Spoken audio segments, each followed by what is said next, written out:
নমস্কার। কথায় কথায় কথামৃত অনুষ্ঠানের 286তম পর্বে আপনাদের স্বাগত। আপনারা এই অনুষ্ঠান দেখছেন প্রাণারাম বাংলা ইউটিউব চ্যানেলে, যেখানে সপ্তাহে 6 দিন সোম থেকে শনিবার সম্প্রচারিত হয় কথায় কথায় কথামৃত, আর কোষ্টি পাথর প্রাণারাম ইউটিউব চ্যানেলে রবিবার করে থাকে শ্রী শ্রী মায়ের কথা। সবগুলি অনুষ্ঠানই শুরুর সময় রাত্রি 9টা। শ্রী শ্রী রামকৃষ্ণ কথামৃততে আমরা গতকাল ছিলাম এবং আজকেও সানন্দে অবস্থান করব 19শে সেপ্টেম্বর 1884 প্রসঙ্গে। শ্রীরামকৃষ্ণ দক্ষিণেশ্বরে তার নিজের ঘরে উপস্থিত ছিলেন এবং সেখানে তিনি বিভিন্ন ধর্ম প্রসঙ্গ করছিলেন তার স্বভাবসিদ্ধ অনুপম ভঙ্গিতে। আর আমরা গতকাল যেখানটিতে থেমেছিলাম সেখানটিতে শুনেছিলাম যে ঠাকুর শ্রীরামকৃষ্ণ নিজের সাধন জীবনের কথা বলছেন। সেই সাধন জীবনের অপূর্ব আখ্যান আমরা যতটা শুনেছিলাম সেটা একটু স্মরণ করে নিয়ে তারপরের অংশে আজকে আমরা প্রবেশ করব শ্রী শ্রী রামকৃষ্ণ কথামৃততে, যার সূচনায় কথামৃতকার শ্রীযুক্ত মহেন্দ্রনাথ গুপ্ত বা শ্রীম বা মাস্টার মহাশয় উদ্ধৃত করছেন, তব কথামৃতং তপ্ত জীবনং কবিভিরীৃতং কলমশাপহং শ্রবণমঙ্গলং শ্রীমদাততং ভুবি গৃণন্তি ইয়ে ভূরিদা জনাঃ। শ্রীরামকৃষ্ণ বলছিলেন ভক্তদের প্রতি, আমরা শুনেছি গতদিন, হত্যা দিয়ে পড়েছিলাম তার সাধন জীবনের কথা বলছেন। হত্যা দিয়ে পড়েছিলাম, মাকে বললাম আমি মুখ্যু, তুমি আমায় জানিয়ে দাও বেদ পুরাণ তন্ত্রে নানা শাস্ত্রে কি আছে। মা বললেন বেদান্তের সার ব্রহ্ম সত্য জগৎ মিথ্যা। এই পর্যন্ত আমরা শুনেছিলাম যে শ্রীরামকৃষ্ণের মা ভবতারিণী তিনি জানিয়ে দিচ্ছেন যে ব্রহ্ম সত্য জগৎ মিথ্যা এটি অদ্বৈত বেদান্তের যে অন্যতম সার সিদ্ধান্ত, সেটি মা তাকে জানিয়ে দিচ্ছেন। সেই কথা শ্রীরামকৃষ্ণ আনন্দের সঙ্গে স্মরণ করছেন।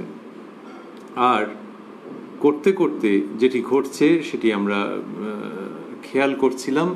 আমরা দেখছিলাম যে মায়ের অধীনেই সব কিছু, মায়েরই ইচ্ছায় সেই দ্বৈত ভাবের যিনি অভীষ্ট দেবী পরাকাষ্ঠা, সেই মা ভবতারিণীর কৃপায় অদ্বৈতের অনুভূতি হচ্ছে শ্রীরামকৃষ্ণের। এই কথাই তিনি ব্যক্ত করছেন।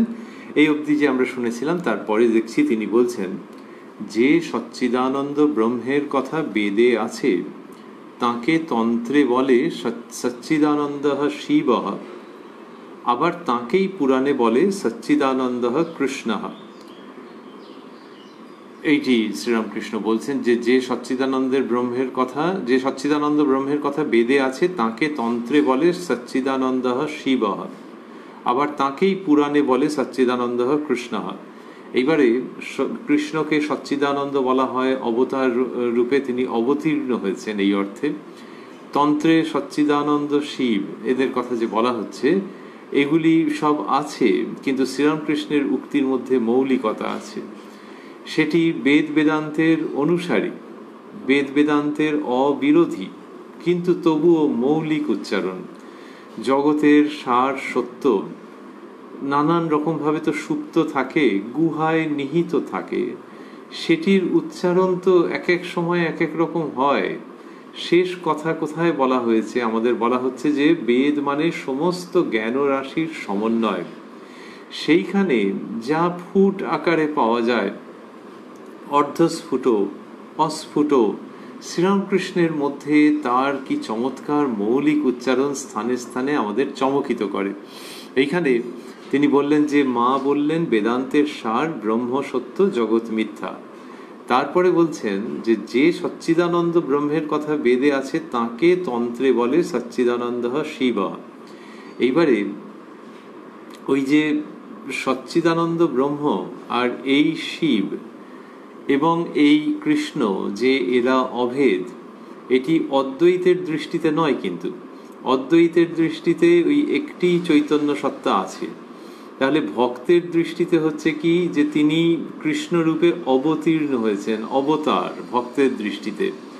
এই যে অবতার আর ওই দিকের যে অদ্বৈত ভাবনা, যখন অদ্বৈত চিন্তায় অবতারকে দেখা হচ্ছে তখন সেটিও ওই প্রতিভাসিত হচ্ছে, ওরকম মনে হচ্ছে, এইরকমই অদ্বৈতের দিক থেকে দেখতে গেলে। আবার এই দিক থেকে দেখতে গেলে, ভক্তির দিক থেকে দেখতে গেলে, যিনি কৃষ্ণ যিনি শিব, তার মধ্যে তিনি সচ্চিদানন্দেরই পরিগ্রহ করা রূপ, কিন্তু ওই রূপটিকে নিয়েই এরা আনন্দ করতে চাইবেন। ওই সচ্চিদানন্দ সত্তায় যদি লীন হলেন তো হলেন, কিন্তু তা না হলে নানান রকম আছে তো যে এই রূপকে নিয়েই আস্বাদন করা, সেখানে অরূপ বা অভেদের প্রসঙ্গ ভাবতে সাধক বা সাধিকার খুব একটা আগ্রহ হচ্ছে না। শ্রীরামকৃষ্ণ যখন বলছেন তখন তার মৌলিকতা এইখানেই যে সবগুলিকেই তিনি সমানভাবে নিয়ে আনন্দ করছেন। শুধু তাই নয়, যেন ওই সচ্চিদানন্দ ব্রহ্ম, এই সচ্চিদানন্দ শিব, সচ্চিদানন্দ কৃষ্ণ, এই রকম যে বিভিন্ন ভাব, বিভিন্ন প্রকাশ, বিভিন্ন সত্তা বলে মনে হচ্ছে, এইগুলির কোনো একটিকে যদি সরিয়ে রাখা হয় বা কোনো একটির যদি অভাব অনুভূত হয়, তাহলে শ্রীরামকৃষ্ণের যেন খুব বেদনা হবে, আধ্যাত্মিক বেদনা, যে একটি প্রসঙ্গকে পাচ্ছি না। তাহলে এই সবগুলি সমান, এটা বলার মধ্যে যে একটুখানি কিছুটা সাদামাঠা ভঙ্গি আছে, অকাব্যিক ভঙ্গি আছে, সেটা শ্রীরামকৃষ্ণের নয়। সেই সবগুলি তার মধ্যে জীবন্ত, এবং ভারতবর্ষের পরম্পরায় সাধক সাধিকাক্রমে বিভিন্ন সময়ে যে ভেদ দেখা গেছে, যে অদ্বৈত না দ্বৈত, সেই ভেদ বিরহিত অপূর্ব একটি ভাব সমন্বয় শ্রীরামকৃষ্ণের মধ্যে রয়েছে। একটি ভাবের সমারোহ রয়েছে, নানা বর্ণে রঞ্জিত, যেন অনন্ত বর্ণে রঞ্জিত সারগর্ভ আধ্যাত্মিকতার প্রকাশ আছে শ্রীরামকৃষ্ণের মনোজগতে ও তার উচ্চারিত বাণীতে। এখানে তিনি বললেন যে মা বললেন বেদান্তের সার ব্রহ্ম সত্য, জগৎ মিথ্যা। যে সচ্চিদানন্দ ব্রহ্মের কথা বেদে আছে তাকে তন্ত্রে বলে সচ্চিদানন্দ শিবঃ, আবার তাকেই পুরাণে বলে সচ্চিদানন্দ কৃষ্ণ। এই কথা শ্রীরামকৃষ্ণ বলছেন। আবার আরেকটি মৌলিকতা হচ্ছে যে যাকে সচ্চিদানন্দ শিব বলা হয় তাকেই কি সচ্চিদানন্দ কৃষ্ণ বলা হয়? এটি যখন কোনো তাত্ত্বিক বা কোনো পণ্ডিত মশাই বলবেন তখন তিনি বলবেন হ্যাঁ হ্যাঁ ওই তো তাঁরই বিভিন্ন প্রকাশ। কিন্তু সাধারণভাবে কি হবে যে যিনি সচ্চিদানন্দ শিব বলছেন তিনি আর টপ করে সচ্চিদানন্দ কৃষ্ণ বলবেন না, যখন দৈনন্দিন জীবনচর্যায় এবং ধর্মের ভাব, ধর্মীয় ঐতিহ্যের দিক দিয়ে আমরা আসছি, যে যিনি কিনা শিবের উপাসক, যিনি শিবের উপাসক তিনি কিছুটা তাত্ত্বিকভাবে বলতে পারেন যে হ্যাঁ সচ্চিদানন্দ কৃষ্ণ, কিন্তু মনের দিক থেকে তিনি সচ্চিদানন্দ শিবকেই গ্রহণ করেছেন। সেরকম সচ্চিদানন্দ কৃষ্ণকে গ্রহণ করেছেন, সেটি একটি ধারা, তার অনুসারী কত নারী পুরুষ। তাহলে একই সঙ্গে যে বেদে আছে, যে সচ্চিদানন্দ ব্রহ্মের কথা বেদে আছে তাকে তন্ত্রে বলে সচ্চিদানন্দ শিব, আর তাকেই পুরাণে বলে সচ্চিদানন্দ কৃষ্ণ।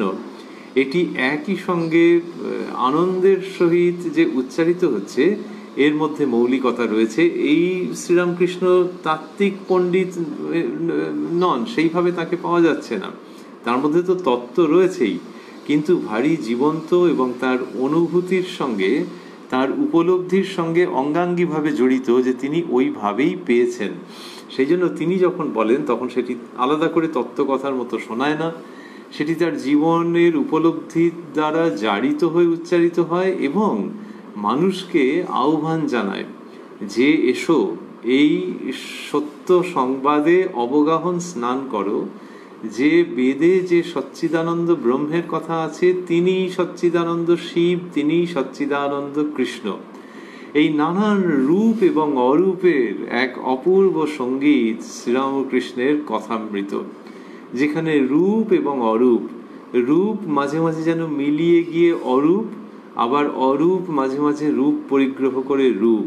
শ্রী শ্রী রামকৃষ্ণ কথামৃতের পাতা উল্টালে এই রূপ এবং অরূপের এমন একটি খেলা দেখতে পাওয়া যায়, যেটি কিনা বট গাছের তলায় দাঁড়ালে ওই আলো ছায়ার খেলা, একটা অদ্ভুত ডিজাইন, যে ডিজাইনটা হাওয়া দিচ্ছে হয়তো, আর ধীরে ধীরে ধীরে ধীরে ডিজাইনটা বদলাচ্ছে, এই আলো ছায়ার যে খেলা হচ্ছে সেইটি দেখতে পাওয়া যায় এইখানে।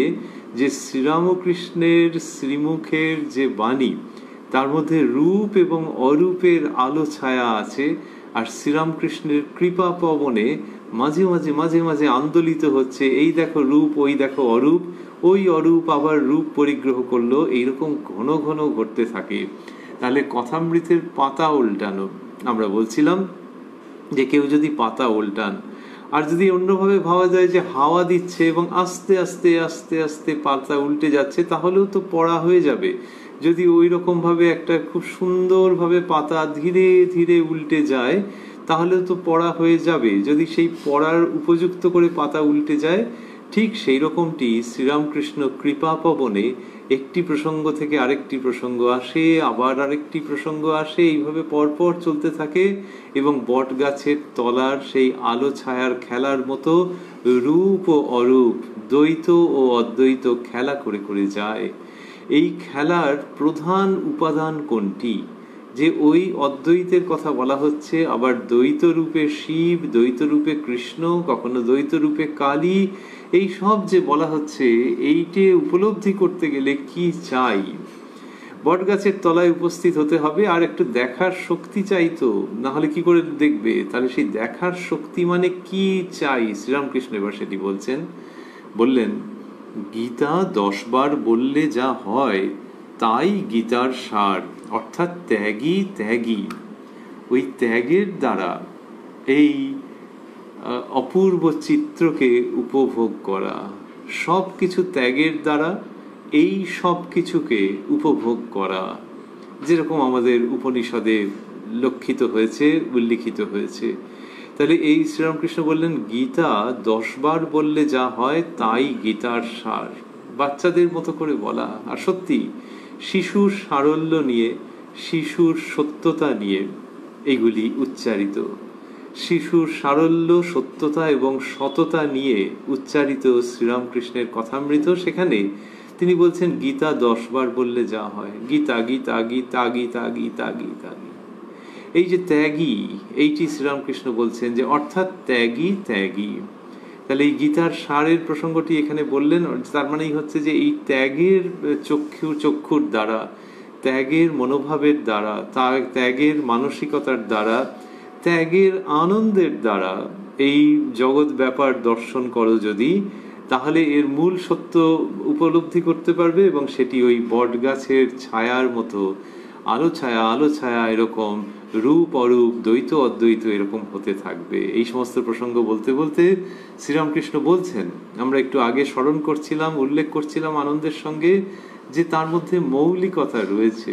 এই মৌলিকতার প্রসঙ্গটি শ্রীরামকৃষ্ণই নিজের জীবনের কথা ভেবে, রিফ্লেক্ট করে, স্মরণ করে তিনি নিজেই উল্লেখ করছেন। কি বলছেন?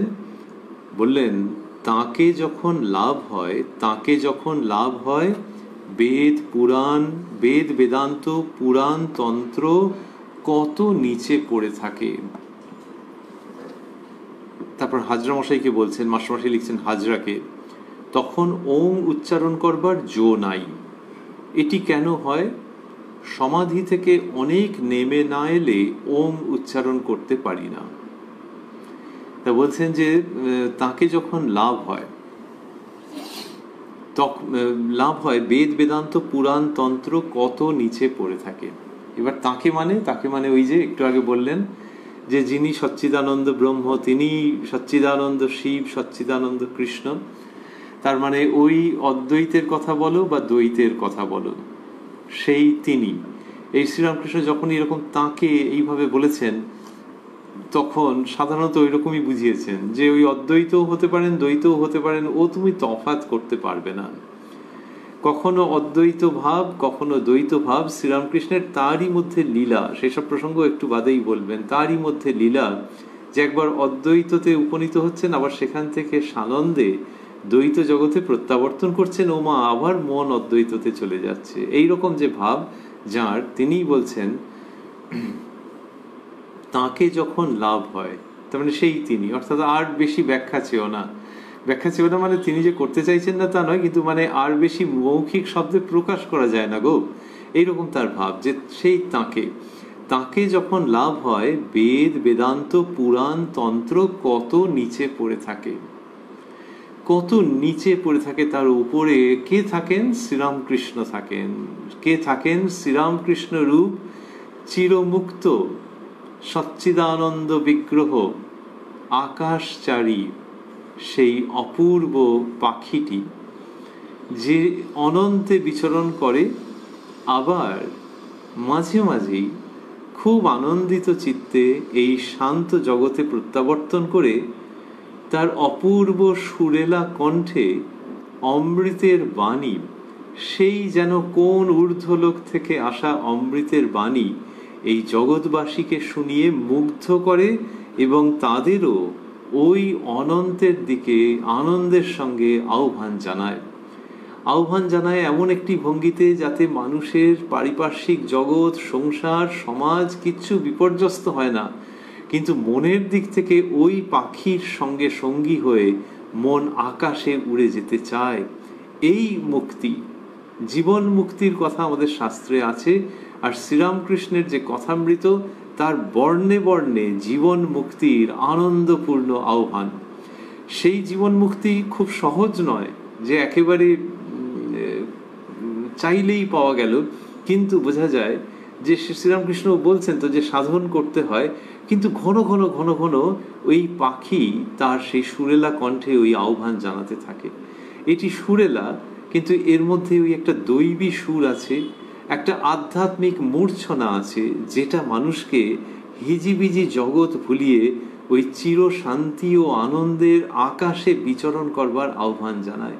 সেই শ্রীরামকৃষ্ণ বলছেন তাকে যখন লাভ হয়, এই তাকে যখন লাভ হয়, ওই উঁচুতে চলে যাচ্ছেন, তাকে যখন লাভ হয় বেদ বেদান্ত পুরাণ তন্ত্র কত নিচে পড়ে থাকে। কত নিচে পড়ে থাকে মানে এগুলি আর প্রয়োজন হয় না, এগুলি অবান্তর মনে হয় তা নয়, কিন্তু বেদ বেদান্ত পুরাণ তন্ত্রে যা আছে তার থেকে অনেক বেশি অনুভূতি হয়, অনেক গভীর অনুভূতি হয়, অনেক অশ্রুত অলিখিত অনুভূতি হয়। সেটি শ্রীরামকৃষ্ণ বলছেন। তাহলে এই বইগুলিতে, এই গ্রন্থগুলিতে কি ভুল আছে? তা নয়। এই গ্রন্থগুলি কি অসম্পূর্ণ? তাও নয়। এই গ্রন্থগুলির উদ্দেশ্যই তাই যে সেই অনন্তের সম্বন্ধে, সেই অপার বিস্ময় মিশ্রিত আনন্দের সম্বন্ধে ইঙ্গিত দেওয়া। বেদ বেদান্ত সমস্ত জ্ঞানরাশি যার মধ্যে রয়েছে, সেখানেও কিন্তু ইঙ্গিত হাতে করে কে এনে দিচ্ছে। যদি কেউ বলে যে অমুক জায়গায় অমুক জিনিসটা পাওয়া যায়, ওইখানতে এটা পাওয়া যায়, তাহলে পাওয়া যায় এই সংবাদটা জানা মানেই যে হাতে এসে গেল তা তো নয়, যেতে হবে, গিয়ে সেখানে হয়তো কিনতে হবে, কিছু একটা পদ্ধতি আছে তো। তা সবাই সেখানে যেতেই পারলো না, তা কেউ খুঁজেই পেল না, অন্য রাস্তায় চলে গেল, কে ডাকলো অন্য রাস্তায় চলে গেল, কিন্তু যে কিনা ওইখানে গেল, গিয়ে উপনীত হয়ে ওই বস্তুটি অর্জন করলো, তার হাতে এলো। কিন্তু এই যিনি কিনা বলেছিলেন যে ওখানে পাওয়া যায়, তার তাহলে বিরাট ভূমিকা। সেই রকম এই সমস্ত শাস্ত্র, শুধু তফাৎ হচ্ছে যে একজন এমনি বলতে পারে যে ওখানে ওটা পাওয়া যায়, আর শাস্ত্র যেটি বলছেন সেটি কিন্তু সত্য দর্শন থেকে উচ্চারিত হচ্ছে। যিনি সত্যকে দর্শন করেছেন, শুধু দেখা নয়, শুধু বোঝা নয়, দর্শন, অন্তরের অন্তরে দর্শন করেছেন, তিনি শাস্ত্র বাক্য উচ্চারণ করছেন। কিন্তু ওই উচ্চারণের মধ্যে আবারও যে তুমি এটি শোনা মানেই পেয়ে যাবে, কখনো হয় নাকি। কিন্তু এক্ষেত্রে হচ্ছে যে যিনি উচ্চারণ করছেন তিনি ওটি পেয়েছেন, সেই জন্য ওই শব্দগুলির মধ্যে অভূতপূর্ব অমিত শক্তি। এবার সেটি শুনে অনেক কল্যাণ আছে। আর তারপরে যিনি নিজেকে নিয়োগ করছেন, তিনি করতে করতে করতে করতে দেখছেন যা পাচ্ছেন সেটি এই শাস্ত্রের বিরোধী নয়, শাস্ত্রের সঙ্গে অসঙ্গতি আছে কোথাও তা নয়, কিন্তু শাস্ত্রকে ছাপিয়ে চলে যাচ্ছে। এই তো আনন্দ। তা না হলে লোকে শাস্ত্র পড়েই তো ব্যাস হয়ে যেত একেবারে সে খাবার খেয়ে মুখ ধুয়ে ফেলার মতো, কিন্তু তা তো নয়। শাস্ত্র পড়ে লোকে ওই সাধন করছে, এবং সেই সাধনের দ্বারা লব্ধ যে জগৎ, সেটির কথা শ্রীরামকৃষ্ণ বলছেন যে তাকে যখন লাভ হয় বেদ বেদান্ত পুরাণ তন্ত্র কত নিচে পড়ে থাকে।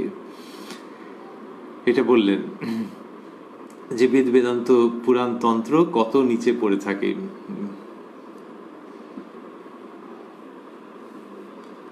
তো এটি শ্রীরামকৃষ্ণ বলছেন। এবারে এখানে একটু অদ্ভুত আছে এই কারণে যে ঠাকুর শ্রীরামকৃষ্ণ নিজে লেখাপড়া করতে চাননি, করেননি, পাঠশালা কামারপুকুরের পাঠশালা থেকে চলে এসছেন, এসব ভালো লাগছে না বলে। সেই তিনি যখন বলছেন যে বেদান্ত পুরাণ তন্ত্র কত নিচে পড়ে থাকে, তখন বোঝা যাচ্ছে যে এই স্কুল কলেজের লেখাপড়ার সঙ্গে এটি যুক্ত নয়। লেখাপড়া থাকলেও হতে পারে, না থাকলেও হতে পারে। এইটা একটা খুব প্রয়োজনীয় সংবাদ। তো প্রয়োজনীয় সংবাদ আরও এই জন্যে যে অনেক সময় মানুষের মনে হয় যে লেখাপড়া অনেকটা শেখা আছে, ধর্মের কথা অনেকটা পড়া আছে, জানা আছে, তার মানে আমি অনেকের থেকে এগিয়ে, আমার অনেকটা হয়ে গেছে। এই অহংকারও দূর হয়ে যায় যখন শ্রীরামকৃষ্ণের এই কথাটি শোনা যায় যে তার মানে ওই লেখাপড়ার সঙ্গে সম্পর্ক নেই, বরং লেখাপড়া অন্তরায় হয়ে যেতে পারে যদি সেটি অহংকারের উৎপাদন করে, যেটা সাধারণত মানুষের হয়ে থাকে তো কম বেশি। তো সেইখান থেকে মুক্ত করবারও মহাবাণী এইখানে রয়েছে যে শ্রীরামকৃষ্ণ লেখাপড়ার ধার ধারেননি স্বেচ্ছায়। তিনিই বলছেন যে বেদান্ত পুরাণ তন্ত্র কত নিচে পড়ে থাকে। মনে রাখতে হবে আমাদের যেটি 1884-তে উচ্চারিত হচ্ছে, যেটি হালের ঘটনা। কেন হালের ঘটনা? তার কারণ হচ্ছে যে ভারতবর্ষের এই সমস্ত শাস্ত্র, বেদাদি শাস্ত্র প্রায় 4000-5000 বছরের পুরনো। তাহলে 4000-5000, আর আমরা 100-150-200 বছরের মধ্যেকার কথা বলছি। তাহলে মানে কত হবে? 1884 থেকে যদি আমরা 1900 আসি, 2000, তাহলে 100, ওদিকে হচ্ছে যে 16, আর এদিকে 21, ওই 150 বছর মতো একটা ব্যবধান হবে।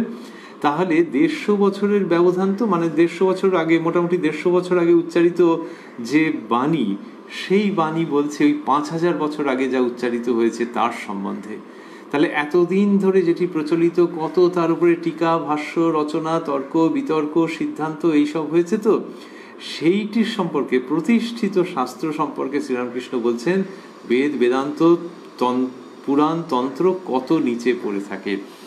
এই যে লেখাপড়া না শিখেও বা না শিখতে চেয়েও যে অবস্থা হচ্ছে, তার দ্বারা ওইটি পাওয়া যাচ্ছে। সুতরাং এটা আরেকটা বিদ্যা, যার সঙ্গে ওইটার সম্পর্ক নেই। যেমন কারোর যদি স্কুলে বেশ শরীর চর্চার উপায় থাকে, পিটি করবার, ফিজিক্যাল ট্রেনিং এর ব্যবস্থা থেকে থাকে, তাহলে ক্লাসে যে ছেলেটি ফার্স্ট হচ্ছে সে কি ওই পিটির ক্লাসেও ফার্স্ট হবে? বলে এটার কোনো মানে আছে নাকি? হতেও পারে, নাও পারে, এর সঙ্গে ওটার কি সম্পর্ক? তা ওটার জন্য আলাদাভাবে খাটতে হয়, তবে হ্যাঁ ওই স্কুলের পরিবেশই। তো সেই রকম এই জগতের মধ্যে যে আছে, তার অনেক বুদ্ধিবৃত্তি, স্কুল কলেজ নানান রকম সে করেছে, ইউনিভার্সিটি সে পড়েছে, কিন্তু এই জগতের মধ্যে থেকে এই যে জ্ঞান আহরণ, সাধনের দ্বারা যে জ্ঞান আহরণ, প্রার্থনার দ্বারা যে জ্ঞান আহরণ, ঈশ্বরের কৃপা হলে যে জ্ঞানের প্রাপ্তি, সেই জ্ঞানের প্রাপ্তির সঙ্গে এই স্কুলে, এই পাঠশালায় অন্য যেটি রয়েছে, অর্থাৎ লেখাপড়া এবং তার সঙ্গে উপাধি অর্জন, এটার কোনো সম্পর্ক নেই। দুটো পরস্পর বিযুক্ত। এইটি শ্রীরামকৃষ্ণ তার উক্তির মধ্য দিয়ে এটি প্রকাশিত হচ্ছে। এমনিতে কি হয় যে অনেক সময় ভাবা হয় যে লেখাপড়া থাকলে যে বুদ্ধি, সেই বুদ্ধির দ্বারা এই জগতের মধ্যে ঢুকতে আরো সুবিধা হয়। সেটা নিশ্চয়ই হয়, কিন্তু যার লেখাপড়া নেই সে যে পারবে না তাও নয়। শ্রীরামকৃষ্ণ তার সবচেয়ে বড় দৃষ্টান্ত, এবং তিনি একটি রোল মডেল আবার তৈরিও করে দিয়ে গেছেন, যার নাম স্বামী অদ্ভুতানন্দ। সুতরাং সেখানে দেখতে পাওয়া যাবে অদ্ভুতানন্দজির জীবনেও যে লেখাপড়ার তো বাইরের লেখাপড়ার কিছু নেই, তাহলে ওই রকম সূক্ষ্ম বিচার, সূক্ষ্ম ধর্মবোধ, সুগভীর আধ্যাত্মিকতা এবং তত্ত্ব সম্পর্কে একেবারে হাতের 5 আঙুলের মতো তত্ত্বকে জানা, এগুলো কোথা থেকে হচ্ছে? তাহলে ওটা মানুষের একটা প্রবণতা থাকে, একটা প্রবৃত্তি থাকে, একটা অভ্যাস থাকে, সেইটা যার আছে সে এই পথে এগোতে পারবে। তো শ্রীরামকৃষ্ণ যখন বলছেন যে তাকে যখন লাভ হয়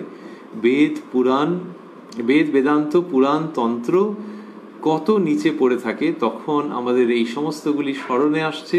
আর আমরা ভাবছি যে শ্রীরামকৃষ্ণের কথামৃতের মধ্যে আমরা যা পাচ্ছি, তাহলে এটি বেদান্ত পুরাণ তন্ত্রকে অনেক ছাপিয়ে যাওয়া যে অবস্থা, সেই অবস্থা থেকে উৎপন্ন হচ্ছে, সেটি ভাবলে আনন্দ আছে। যেমন গঙ্গার উৎপত্তি কোথায় কোথায় কোথায় কোথায়? লোকে বললে যে গঙ্গোত্রীতে যাও, গঙ্গোত্রী, কেউ বললে ওরে বাবা গঙ্গোত্রী, ওখান থেকে আরো উপরে গেছি আমরা, গোমুখে গেছি, কেউ বললে গোমুখ, ওখান থেকে আরো উপরে তপবনে গেছি, কিন্তু তপবনে যাওয়া মানে সেটি যে মা গঙ্গার উৎপত্তি তা কি করে বলা যাবে, কোন হিমবাহ থেকে মা উৎপন্ন হচ্ছেন, কিন্তু হ্যাঁ ওইখানে যাওয়া মানে খুব কাছাকাছি। সেই রকম শ্রী শ্রী রামকৃষ্ণ কথামৃত আপাত দৃষ্টে মনে হচ্ছে যে মাস্টারমশাই রচনা করলেন, সেই জন্য ওটা হলো। আবার গঙ্গোত্রী অব্দি যাওয়া হলো। আবার যদি কেউ আরো উপরে যান তাহলে হচ্ছে যে মাস্টারমশাই রচনা করলেন মানে কি, শ্রীরামকৃষ্ণ উচ্চারণ করেছেন, তাঁরই কৃপায় মাস্টারমশাই রচনা করেছেন, সুতরাং গঙ্গোত্রী থেকে গোমুখে গেলেন। এইরকম যদি আরো উপরে যাওয়া যায় তাহলে দেখা যাবে যে শ্রীরামকৃষ্ণের যে জ্ঞান, শ্রীরামকৃষ্ণের যে ভক্তির ভাব, শ্রীরামকৃষ্ণের যে ধর্ম, আধ্যাত্মিকতা, সেগুলি কোন উচ্চ অনুভূতি থেকে আসছে সেটা একরকম অনির্দেশ্য, কিন্তু মা গঙ্গার উৎপত্তি ভাবলে যেমন আনন্দ আছে, এর মধ্যে সেই আনন্দ রয়েছে যে যেন একটু রহস্য ঘেরা কোনো একটা জায়গার থেকে উৎপত্তি। হিমবাহ গ্লেসিয়ার, যে জমাট বাঁধা বরফ, সেটি গলে ওই নদীর উৎপত্তি হচ্ছে। আর মা গঙ্গা মানুষকে আধ্যাত্মিকতায় পাগল করে দিয়েছে আনন্দে, তো সেটি ওই জমাট বাঁধা বরফ গলে গিয়ে সেটি উৎপত্তি হচ্ছে। তেমনি যেন সচ্চিদানন্দ ওই রকম একটি জমাট বাঁধা পর্বতের মতো করে রয়েছেন, সেই হিমবাহ সচ্চিদানন্দ, তারই বিগলিত রূপ শ্রীরামকৃষ্ণের মধ্য দিয়ে মাস্টারমশাইয়ের লেখনী সূত্রে আমাদের কাছে কথামৃতের অবিরল ধারা রূপে উপস্থিত হচ্ছে। তো সেই উচ্চ, সেই হিমবাহ, তারই কথা শ্রীরামকৃষ্ণ বলছেন, সেই উচ্চে অবস্থিত যে ভাব তার কথা বলছেন, যে তাকে যখন লাভ হয় সেই তিনি কে? সেই তিনি আবারও আমরা ভাবছি যে ওই শিব, ওই কৃষ্ণ, ওই কালী, ওই সচ্চিদানন্দ, সব মিলিয়ে তিনি, যাকে পুরোপুরি বলা যাবে না যেমন মা গঙ্গার উৎপত্তি, সেই তাকে যখন লাভ হয় বেদ, বেদান্ত, পুরাণ, তন্ত্র কত নিচে পড়ে থাকে। তাহলে সেই উচ্চ অবস্থা, সেইখান থেকে শ্রীরামকৃষ্ণের যে অনুভূতি, সেটি এই আমাদের কাছে যখন আসছে, কথামৃত রূপে আসছে। তার মানে এই কথামৃতকে অবলম্বন করলে ধীরে ধীরে ধীরে ধীরে মন ঊর্ধ্বাভিমুখী হবে। আর কি হবে? ওই বেদ, বেদান্ত, পুরাণ, তন্ত্রে যা আছে সব এখানে পাওয়া যাবে, এবং তার থেকেও বেশি কিছুর দিকে ইঙ্গিত আসবে। তাহলে যিনি বাড়ির কাছে গঙ্গা স্নান করছেন, তার গঙ্গা স্নানের পুণ্য হচ্ছে, তার আনন্দ হচ্ছে, তার মনের মধ্যে শুভ সংস্কার জাগ্রত হচ্ছে। আবার একই সঙ্গে তার ইচ্ছে হচ্ছে হয়তো যে মা গঙ্গার উৎপত্তি কোথায় যদি জানা যেত, যদি একবার যাওয়া যেত। এই শ্রী শ্রী রামকৃষ্ণ কথামৃতের মধ্যে যেখানেই লোকে অবগাহন করবে সেখানেই সেই আনন্দ আছে, সেই উদ্ধৃতির মধ্যে যদি ভাবা যায় পুণ্য আছে। আবার একই সঙ্গে সেই অনুভূতির প্রতি আহ্বান আছে, যে অনুভূতি তন্ত্র, পুরাণ, বেদান্ত, বেদেরও অনেক ওপরে। শ্রী শ্রী রামকৃষ্ণ কথামৃততে শ্রীরামকৃষ্ণ যখন এইসব প্রসঙ্গ বলছেন, তখন আমাদের সেইগুলি স্মরণে আসছে। এবং তারপরে আবার যখন বললেন যে তাকে যখন লাভ হয় বেদ, বেদান্ত, পুরাণ, তন্ত্র কত নিচে পড়ে থাকে। তারপরে হাজরামশাই রয়েছেন, তাকে উদ্দেশ্য করে বলছেন, তখন ওং উচ্চারণ করবার জো নাই। এটি কেন হয়? সমাধি থেকে অনেক নেমে না এলে ওং উচ্চারণ করতে পারি না। এবারে ওং, সেটি হচ্ছে সচ্চিদানন্দের প্রতীক। ওরই মধ্যে সচ্চিদানন্দ ধরা রয়েছেন। ওঙ্কারের সঙ্গে সচ্চিদানন্দ অচ্ছেদ্য রূপে যুক্ত। তার সত্ত্বেও শ্রীরামকৃষ্ণ বলছেন যে ওং উচ্চারণ করতে পারি না। ওং উচ্চারণ করতে পারি না মানে উল্টো দিক থেকে যদি যাওয়া যায়, যে ওং উচ্চারণ করতে করতে মন সেই সচ্চিদানন্দে লয় হয়ে যায়। আর তাহলে সচ্চিদানন্দ আর ওঙ্কার একই, অভিন্ন। আর শ্রীরামকৃষ্ণ বলছেন যে আরো ওপরে, এই যে বললেন যে তন্ত্র, পুরাণ, বেদান্ত, বেদ তার ওপরে, সুতরাং সেই ওপরে যখন, তখন যেন একটু নিচের দিকে তাকিয়ে দেখছেন যে ওঙ্কার অবস্থান করছেন। এই শ্রীরামকৃষ্ণের অবস্থা। তাই শ্রী শ্রী রামকৃষ্ণ কথামৃত শুনতে শুনতে পুনরায় আমরা স্মরণ করছি যে কথাগুলি একেবারে ঘরোয়া ভঙ্গিতে বলা। এখানে যে কথা হচ্ছে 19শে সেপ্টেম্বর 1884, সন্ধ্যারতির বেশ কিছুক্ষণ পরে, মানে সন্ধ্যা অনেকটাই হয়ে গেছে, রাত্রের দিকে, সেই রকম সময় উচ্চারিত হচ্ছে বলেই অনুমান। মাস্টারমশাই লিখেছেন সন্ধ্যারতির পরে কথা চলছে। তো সেখানে শ্রীরামকৃষ্ণ যা বলছেন আমরা সেটি পুনরায় স্মরণ করছি, যে তার মধ্যে ওই অতি উচ্চ সমস্ত কথা রয়েছে, এবং এর মধ্যে সর্বশাস্ত্রের সার আমরা লাভ করছি। তা তিনি বললেন যে তখন ওং উচ্চারণ করবার জো নাই, জো নাই মানে পারছি না, অন্যভাবে ভাবতে গেলে ইচ্ছে করছে না, সেরকম মনের মধ্যে ভাবটা আসছেই না, ওই ভাবটাতে মুদ হয়ে থাকতে, নিবিষ্ট হয়ে থাকতে ইচ্ছে করছে, তখন ওং উচ্চারণ করবার জো নাই। এটি কেন হয়? সমাধি থেকে অনেক নেমে না এলে ওং উচ্চারণ করতে পারি না, অনেক নেমে না এলে।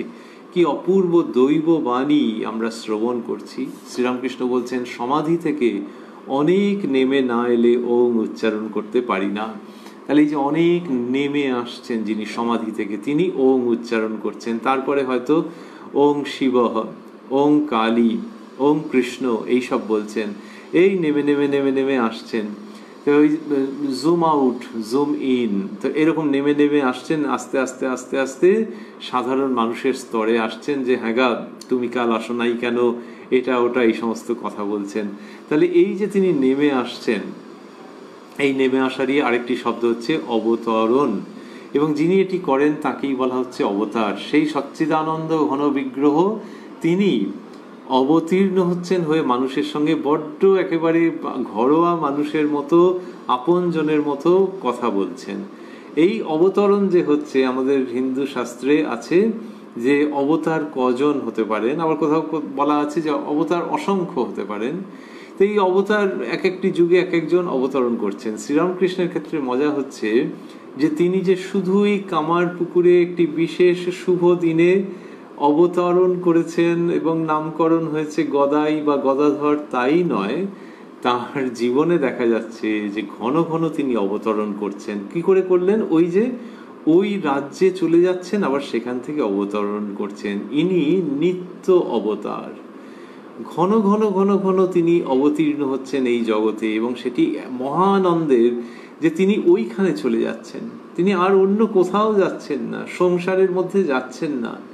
মানুষে প্রচুর প্রণাম করতে চাইছে, তার পায়ে নত হতে চাইছে, তাকে উপঢৌকন, তাকে প্রণামী নানান রকম দিতে চাইছে, তিনি তার মধ্যে যাচ্ছেন না। তিনি চলে যাচ্ছেন ওই অচিন রাজ্যে, আবার সেখান থেকে অবতরণ করছেন। এই নিত্য ওইখানে চলে যাওয়া আর এই অবতরণ করা, দেখবো আমরা পরে তিনি অন্য ভাষাও ব্যক্ত করছেন তার মতো করে, কি সুন্দর। এই শ্রীরামকৃষ্ণ যিনি ঘন ঘন অবতরণ করেন, মানুষ বুঝেছে। কেউ একজন অবাক হয়ে গিয়ে বলেছিল যে আগের দিন শ্রীরামকৃষ্ণ সেটি উল্লেখ করেছেন যে 7 বার মরে 7 বার বাঁচে। ওই যে সমাধিস্থ অবস্থা, তখন মনে হচ্ছে ইনি আর ফিরবেন না।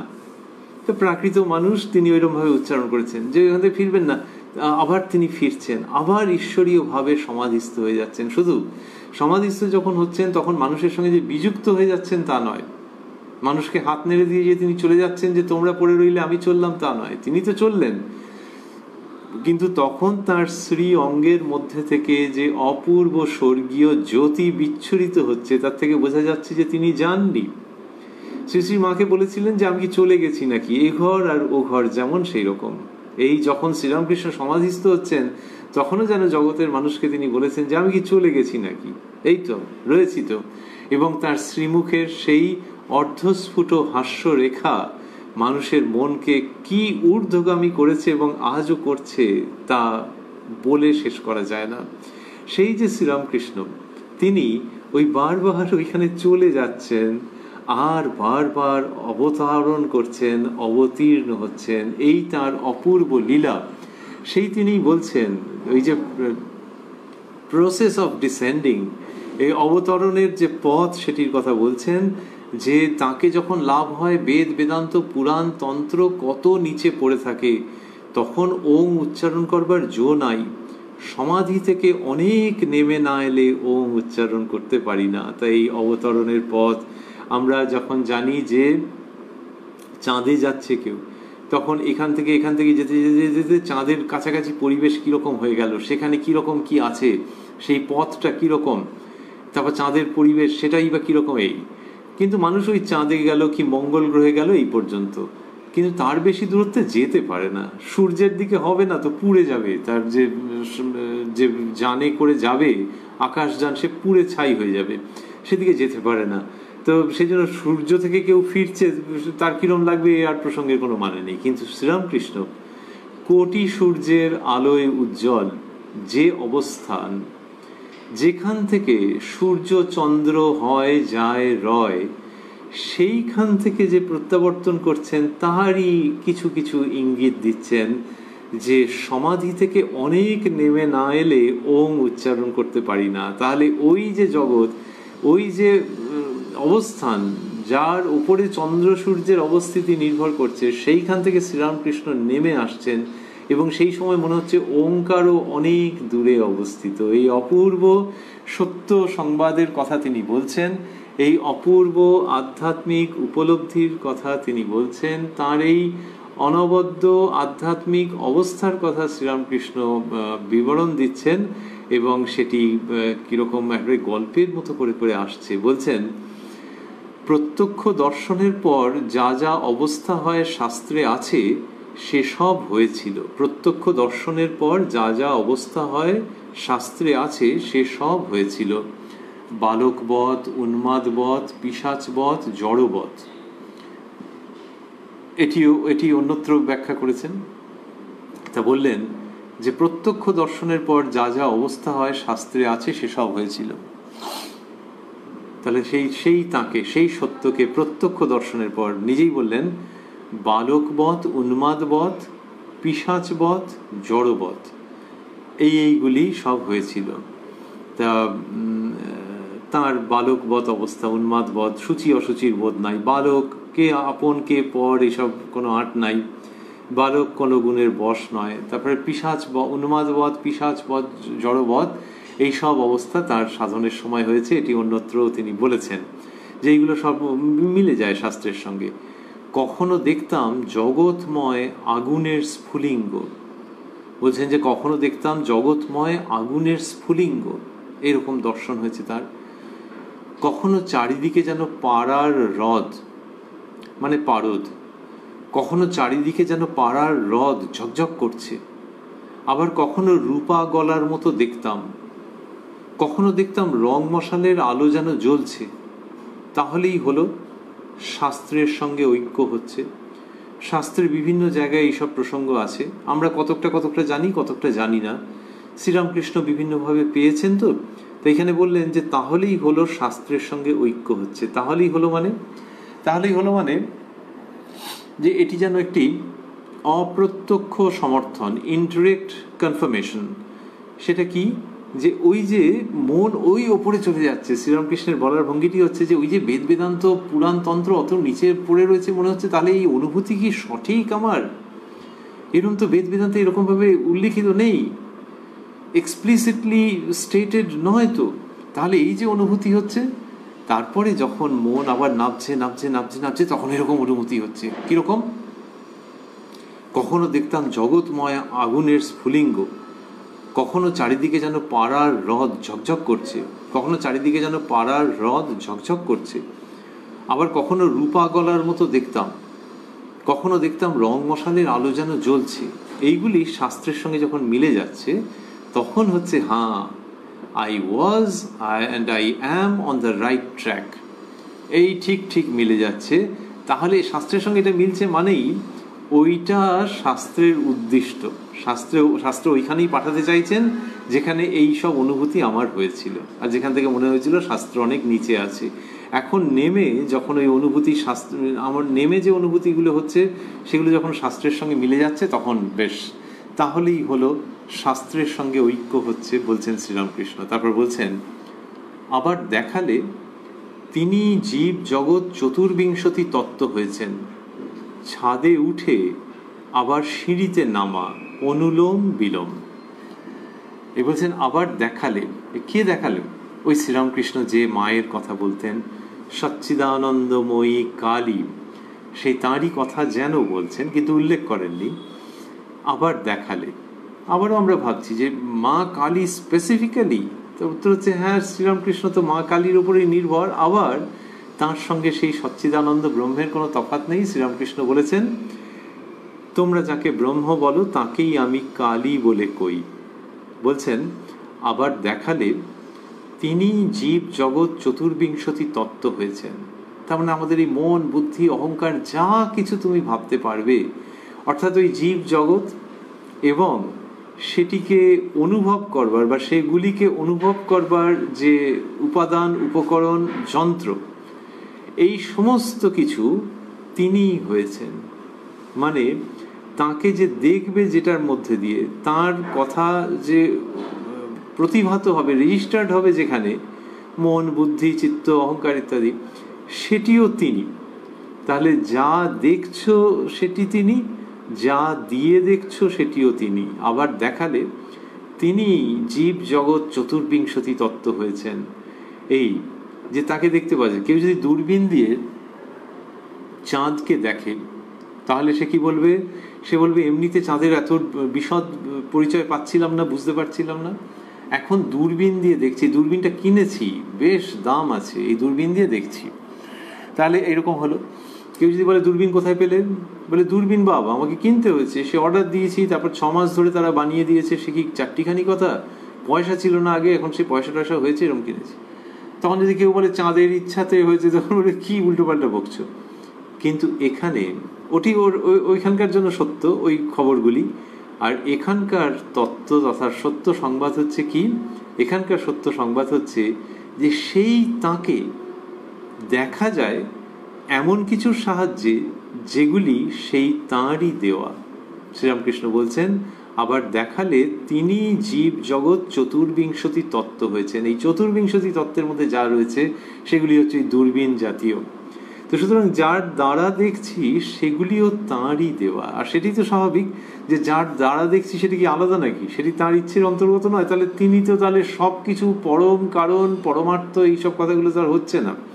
তো তিনি সব কিছু, তিনি সৎ ব্যক্তি, তিনি অসৎ ব্যক্তি, তিনি মন্দ, তিনি ভালো, তিনি সাধু, তিনি অসাধু। আর এই সমস্ত দর্শন যখন হচ্ছে কেতাবি ঢঙে নয়, একেবারে অন্তরঙ্গ উপলব্ধি রূপে, তখন শ্রীরামকৃষ্ণ বলছেন এই উপলব্ধি হচ্ছে তখন যে যার সহায়ে, এই মন দিয়ে, এই বুদ্ধি দিয়ে ইত্যাদি, এই যেগুলির সহায়ে সেই উপলব্ধি হচ্ছে, সেগুলিও তিনি ভিন্ন, আর অন্য কিচ্ছু নয়।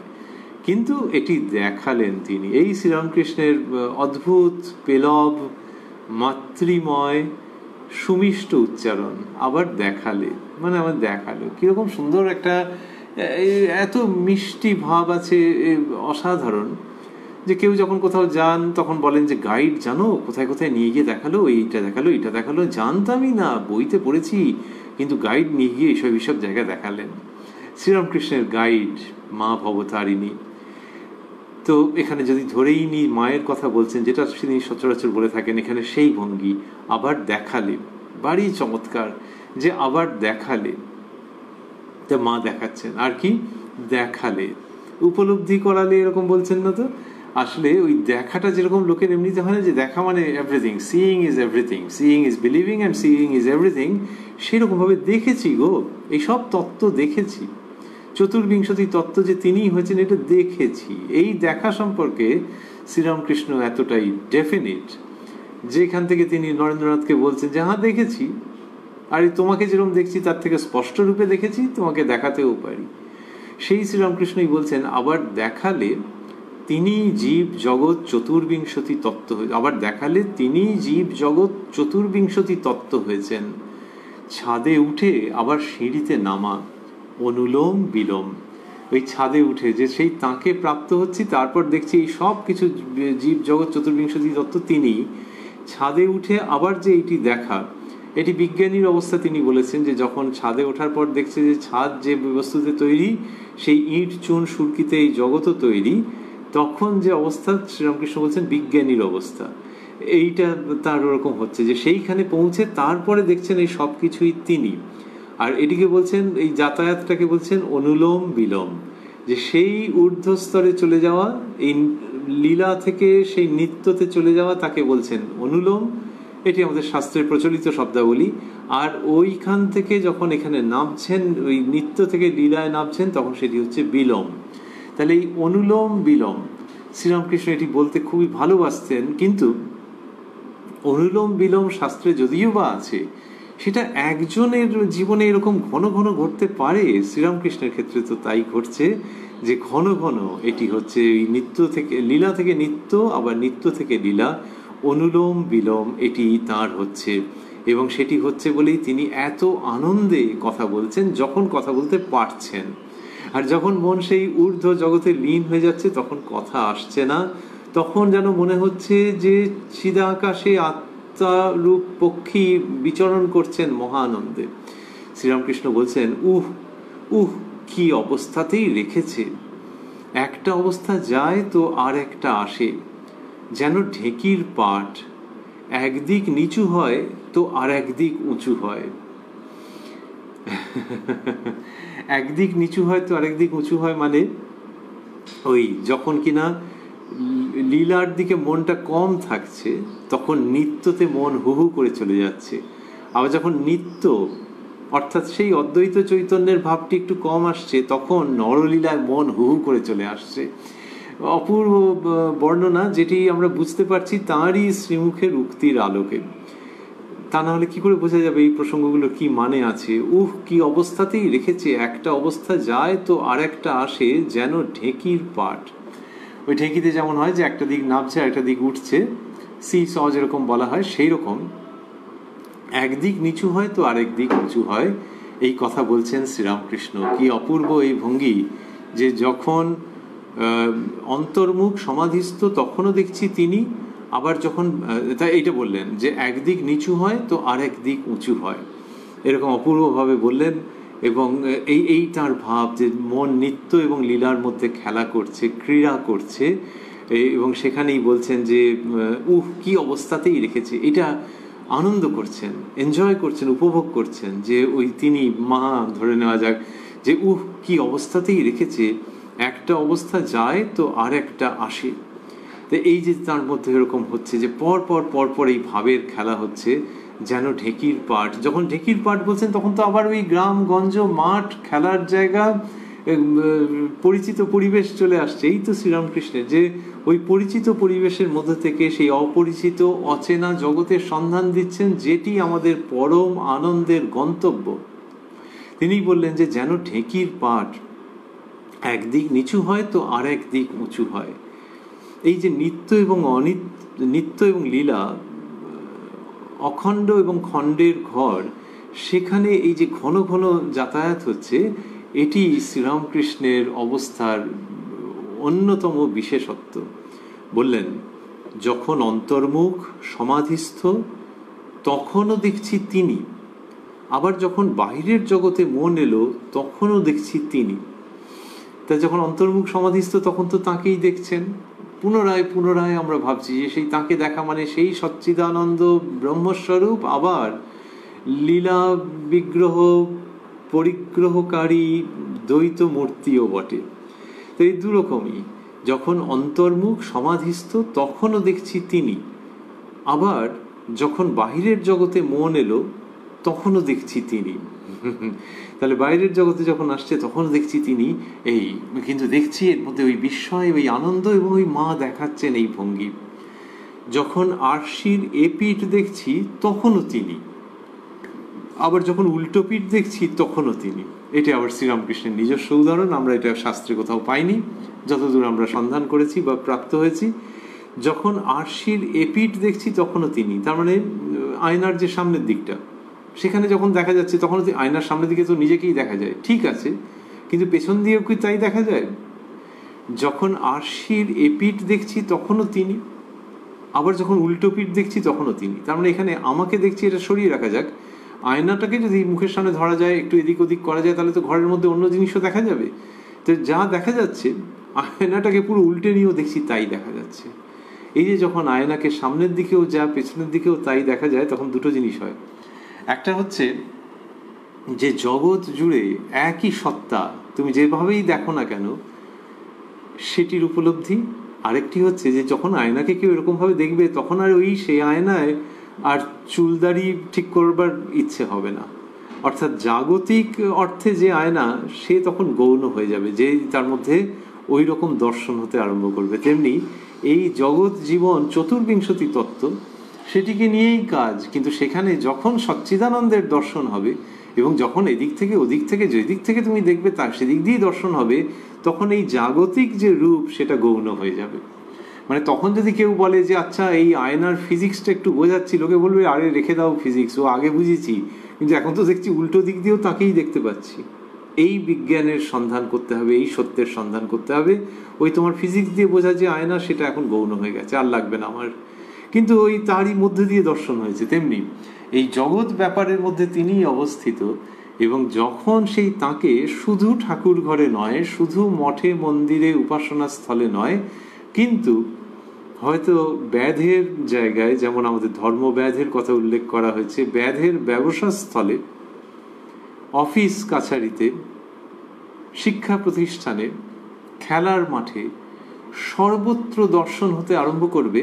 তখনই ঠিক ঠিক আর তখনই বোঝা যাবে যে ব্যাধের ওই কর্মস্থল, ব্যবসার জায়গা, অফিস কাচারি, খেলার মাঠ, এগুলো গৌণ, বা এগুলোর সত্যিকারের ব্যবহার হচ্ছে তখনই যখন এগুলির মধ্যে দিয়ে, এগুলিকে অবলম্বন করে সেই তাকে উপলব্ধি করা যাবে, তাকে দেখা যাবে, তাকে প্রাপ্ত হওয়া যাবে, যিনি সর্বত্র রয়েছেন, যিনি পিঁপড়ের মধ্যেও রয়েছেন, যিনি হাতির মধ্যেও রয়েছেন, যিনি সমুদ্রের মধ্যে রয়েছেন, যিনি মরুভূমিতে রয়েছেন, যিনি মানুষের মধ্যে রয়েছেন, যিনি গাছপালার মধ্যে রয়েছেন, যিনি নিখিল বিশ্বে অনুস্যূত হয়ে রয়েছেন। তাকে যখন উপলব্ধি করা যাবে, তখন দেখা যাবে যে মানুষ, গাছপালা, সাগর, মরুভূমি, হাতি, পিঁপড়ে, এই সবই সত্য, কিন্তু এগুলির মধ্যে দিয়ে এই জগৎ জীবন যেভাবে কাটানো গেছে, তাতে করে এখন যেখানে উপনীত হয়ে গেছে, তাতে দেখা যাচ্ছে যে আর ওই পিঁপড়ে হাতির মধ্যে তফাৎ করা যাবে না। সেই আন্তর অনুভূতির আলোকে ওই সমুদ্র এবং মরুভূমির মধ্যে কোথাও একটা ঐক্য সূত্র আছে, সেটি দৃষ্ট হতে আরম্ভ করেছে। ওই তিনি সব কিছুর মধ্যে দিয়ে উঁকি মারছেন। সুতরাং ভেদ দেখাটা একটু ভুল হয়ে যাবে। বৈচিত্র্য আছে, সেটাকে ধরে ধরে এই জগৎ ব্যাপারের সঙ্গে অভ্যস্ত হয়ে এরই মধ্যে সাধন করে যেখানে উপনীত হওয়া যাচ্ছে, সেখানে আর ভেদ দেখতে ইচ্ছে করছে না। ওই ভেদের মধ্যে অভেদ আনন্দের অনুভূতি হতে শুরু করছে। শ্রীরামকৃষ্ণ সেই জায়গাটিতে এনে দিচ্ছেন, বলছেন যখন আরশির এপিঠ দেখছি তখনও তিনি, আবার যখন উল্টো পিঠ দেখছি তখনও তিনি। মুখুজ্জে ভ্রাতৃদ্বয়, মাস্টারমশাই লিখছেন, মুখুজ্জে ভ্রাতৃদ্বয় বাবুরাম প্রভৃতি ভক্তেরা, মুখুজ্জে ভ্রাতৃদ্বয় বাবুরাম প্রভৃতি ভক্তেরা অবাক হইয়া শুনিতেছেন। এই শ্রীরামকৃষ্ণের কথামৃত শুনে অবাক, মুখে কথা সরছে না। মুখোপাধ্যায় ভ্রাতৃদ্বয় ছিলেন, তো মুখুজ্জে, মাস্টারমশাই লিখলেন, মুখুজ্জে ভ্রাতৃদ্বয় বাবুরাম প্রভৃতি ভক্তেরা অবাক হইয়া শুনিতেছেন। আমরা এটি শুনতে শুনতেই, কর্ণে হৃদয়ে ধারণ করতে করতে আজকের অনুষ্ঠান সমাপ্ত করব। আমরা রয়েছি উদ্বোধন কার্যালয়ে প্রকাশিত শ্রী শ্রী রামকৃষ্ণ কথামৃতের 561 পৃষ্ঠায়। আমরা রয়েছি 19 সেপ্টেম্বর 1884 অবাক করে দেওয়া, মনের অমিত ঊর্ধ্বায়ন ঘটানো অমৃত প্রসঙ্গে। শ্রীরামকৃষ্ণের কৃপা সাপেক্ষে আগামীকাল আবার আমরা মিলিত হব এই কথায় কথায় কথামৃত অনুষ্ঠানে, প্রাণারাম বাংলা ইউটিউব চ্যানেলে। স্মরণে রাখি যে এই কথায় কথায় কথামৃত অনুষ্ঠানটি প্রত্যেক সপ্তাহে 6 দিন সোম থেকে শনিবার সম্প্রচারিত হয়, আর রবিবার কোষ্ঠীপাথর প্রাণারাম ইউটিউব চ্যানেলে সম্প্রচারিত হয় শ্রী শ্রী মায়ের কথা। সবগুলি অনুষ্ঠানই শুরুর সময় রাত্রি 9টা। আর আজকের এই অসামান্য অনবদ্য রামকৃষ্ণ ওই ঊর্ধ্বে যাচ্ছেন, আবার সেখান থেকে এই নিম্নে চলে আসছেন, এই নিম্নে অবতরণ করছেন। এই যে তার নিত্য গতায়াত, নিত্য অবতরণ, এটি আমাদের ভাবতে ভালো লাগছে। অনুলোম বিলোম মানেই হচ্ছে যে সমাধিস্থ হওয়া আবার অবতরণ করা। তাহলে এই অবতার যিনি নিত্য অবতীর্ণ হচ্ছেন, তাকে আমাদের প্রণাম। আমরা তাকে আমাদের হৃদয় উজাড় করে প্রণতি নিবেদন করি যে তিনি এই নিত্য অবতীর্ণ হচ্ছেন, আর যখন তিনি অন্তর্হিত হচ্ছেন, উদ্ধৃতির মধ্যে অন্তর্হিত হচ্ছেন, তখনও আমাদেরকে সেই ঊর্ধ্ব লোকে নিয়ে যাচ্ছেন। যেন গল্প করতে করতে বলা যে চলো সেইখানে নিয়ে যাই। গানে আছে, আর কেন মন এ সংসারে, যাই চলো সেই নগরে, যথায় দিবানিশি পূর্ণ শশী আনন্দে বিরাজ করে। প্রেমিক মহারাজ লিখছেন, আর কেন মন এ সংসারে, যাই চলো সেই নগরে। শ্রীরামকৃষ্ণ গল্প করতে করতেই যেন ওটা বোঝাচ্ছেন, গল্প করতে করতে বলছেন যে বেশ গল্প হচ্ছে গল্প হচ্ছে গল্প হচ্ছে, তার ভঙ্গিটি এমন যে তার মাঝখানেই যেন ওই সুর ধ্বনিত হচ্ছে। শ্রীরামকৃষ্ণের ভাবের উপরে তো এইসব আধারিত, ওই সুর যেন ধ্বনিত হচ্ছে যে আর কেন মন এ সংসারে, যাই চলো সেই নগরে, যথায় দিবানিশি পূর্ণ শশী আনন্দে বিরাজ করে। তো ওই সেই নগরে যাচ্ছেন তিনি ভক্তদের নিয়ে। আবার যখন ভক্তরা তাদের সংস্কার বশত এই জগতে ফেরত আসছেন, তখন তারা আসছেন, কিন্তু শ্রী শ্রী রামকৃষ্ণ কথামৃত পড়তে আরম্ভ করলেই, অধ্যয়ন অনুধ্যান করতে আরম্ভ করলেই শ্রীরামকৃষ্ণ কিন্তু ঘন ঘনই বলছেন, আর কেন মন এ সংসারে, যাই চলো সেই নগরে। এই অনুলোম বিলোমের সংবাদ, সেই অক্ষয় আনন্দের নগরে উপনীত হওয়ার সংবাদ এবং সেই নিত্য অবতীর্ণ হওয়ার সংবাদ যে শ্রীরামকৃষ্ণ আমাদের আনছেন, আমাদের নয়ন সম্মুখে মূর্ত হয়ে উঠছেন ঘন ঘন, তাকে আমাদের পুনরায় আভূমি প্রণতি। ওং নিরঞ্জনং নিত্যমনন্ত রূপং ভক্তানুকম্পা ধৃত বিগ্রহং বৈ ঈশাবতারং পরমেশমিড্যং তং রামকৃষ্ণং শিরসা নমামহ।